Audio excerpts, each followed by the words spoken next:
Have you ever made a friend in a game so quickly it felt almost too good to be true? Someone who knew exactly what to say, who always seemed to be online right when you were, who made you feel like the most special player in the entire server? If you have, then you need to hear the story of 12-year-old Maya. Because what happened to Maya didn't start with danger. It started with something that felt completely harmless. It started with a friend request. If you play Roblox, subscribe, because stories like this can protect you. Maya lived in a small town in Ohio with her mom, her younger brother Danny, and their golden retriever, Biscuit. She was a straight-A student, a lover of strawberry Pop-Tarts, and an absolute Roblox addict. Specifically, she was obsessed with a game called Adopt Me, where players could collect pets, build dream homes, and trade rare items with other players from all over the world. She had been playing for 2 years. She knew every trade trick. She had a legendary dragon. She was, by any kid's standards, basically a Roblox millionaire. But Maya had one problem. She went to a small school, and most of her real-life friends didn't play Roblox. So her real trading partners, her real gaming friends, the people she spent 3 or 4 hours with every single afternoon, were people she had only ever known through a screen. That's how she met the player called Cool Kid Jake 909. It was a Tuesday in October when Jake first sent her a trade request in Adopt Me. He offered her a fair deal, nothing suspicious, just a normal neon cat for 2 uncommon pets. Maya accepted. Then a chat message popped up. "Nice trade, Lowell. You have a legendary dragon? That's so rare. How long did it take you?" Maya smiled. She loved talking about her dragon. She typed back, and just like that, a conversation began. Within an hour, they had played 3 rounds together, built a pretend neighborhood side by side, and Jake had made Maya laugh twice with his silly jokes about Biscuit the dog, which Maya had mentioned in passing. He remembered details. He asked questions. He was funny. He felt like the friend Maya had been missing. Over the next 2 weeks, Jake and Maya played together every single day. He was always online when she logged in, almost like he had been waiting. He would send her little gifts in the game, a rare pet here, a limited edition item there. He learned that her favorite color was yellow, that she wanted to be a marine biologist one day, and that her parents were divorced, and her mom worked late on Thursdays. Maya felt understood. She felt seen. She did not yet notice the things that should have felt strange. Here is what Maya didn't notice, because she was 12 and excited and happy. She had never seen Jake's profile picture. His avatar was just the default blue Roblox character with no customization at all. When she asked him once why his avatar looked so basic, he laughed it off.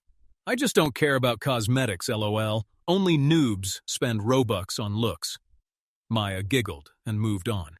She had never heard him mention a single school assignment, a teacher, a homework problem, or a weekend soccer game. When other kids in servers complained about math tests, Jake was always silent. Maya assumed he was just one of those cool kids who didn't talk about school stuff. She had never once asked how old he was, and Jake had never volunteered that information. 3 weeks into their friendship, Jake sent a message that felt a little different. "Hey, I have to tell you something. I actually live pretty close to where you said you live, like same state. Isn't that crazy?" Maya felt a spark of excitement. "Wait, really? That's so cool." "Yeah," Jake typed back. "I've always thought it would be fun to meet up with a Roblox friend in real life, like just at a park or somewhere public. We could trade pets, but like in real life, for fun, lol." Maya's first instinct was actually excitement, but then something in her stomach felt weird. Not scared exactly, just unsure. She typed back slowly. "Haha, maybe. I'd have to ask my mom." Jake's response came fast, a little too fast. "Oh, you don't have to tell your mom. Parents always make it weird. It would just be 2 friends hanging out.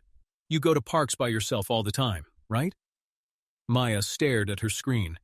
She had never once told Jake that she went to parks by herself. She had never mentioned parks at all. Her fingers hovered over the keyboard. A strange, cold feeling crept up the back of her neck. Like the feeling you get when you hear a noise in the dark and your body knows something is wrong before your brain does. She typed, "How did you know I go to parks by myself?" 3 dots appeared, disappeared, appeared again. "You mentioned it before, remember? Like a few days ago?" Maya scrolled back through their entire chat history. She read every single message. She had never said that. Not once. Not even close. Her hands started to shake. She closed the game. She sat on her bedroom floor with her knees against her chest and stared at the wall. Biscuit came over and licked her face, which made her feel a little better, and a little like crying at the same time. For a moment, she considered just forgetting about it. Jake had been so nice. He had given her rare pets. He made her laugh. Maybe she had mentioned the park thing and just forgotten. Maybe she was being paranoid. Maybe she would log back in and it would all feel normal again. But Maya was a smart kid.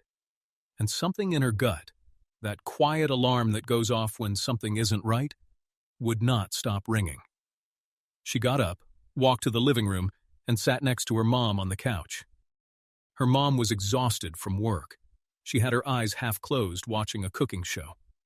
Maya almost turned around and went back to her room. But she didn't. "Mom," she said quietly, "can I show you something?" Maya's mom did not yell. She did not take away Maya's tablet. She did not panic. She read through every single message calmly, the way moms do when they're trying very hard not to show how scared they are on the inside. When she finished, she put the tablet face down on the coffee table and pulled Maya into a hug. "You did the right thing showing me," she said. "I'm so proud of you." Then she picked up her phone and called the non-emergency police line. The officer who came to their house the next morning had a calm voice and kind eyes. He took screenshots of every chat. He looked at Jake's account creation date, 3 weeks ago, exactly 1 week before he first messaged Maya. He looked at the account's friend list. It was empty, except for Maya. He looked at the messages where Jake had asked Maya to meet up without telling her parents. The messages where he'd told her to keep the friendship secret. The message where he knew something about her life that she had never shared. The officer looked at Maya's mom and gave a small, serious nod. "You were right to call," he said simply. Maya never found out exactly who was behind the screen of cool kid Jake Nain. The investigation was handled by people whose job it was to handle such things. The account was reported and removed. But she thought about it for a long time afterward. Here is what Maya understood now, sitting in her yellow bedroom with Biscuit asleep at her feet and her dragon pet still waiting in her Adopt Me inventory. Jake had known her favorite color. He had known her dog's name. He had known about her parents being divorced, and her mom working late on Thursdays, and the route she walked home from school, which she had described once while complaining about how long it took. He had built a picture of her life, piece by tiny piece, like a puzzle she hadn't realized she was handing him. It had never felt like she was sharing too much. Each little detail felt harmless on its own. A color, a dog, a schedule. But together, those pieces became a map. And someone had been using that map.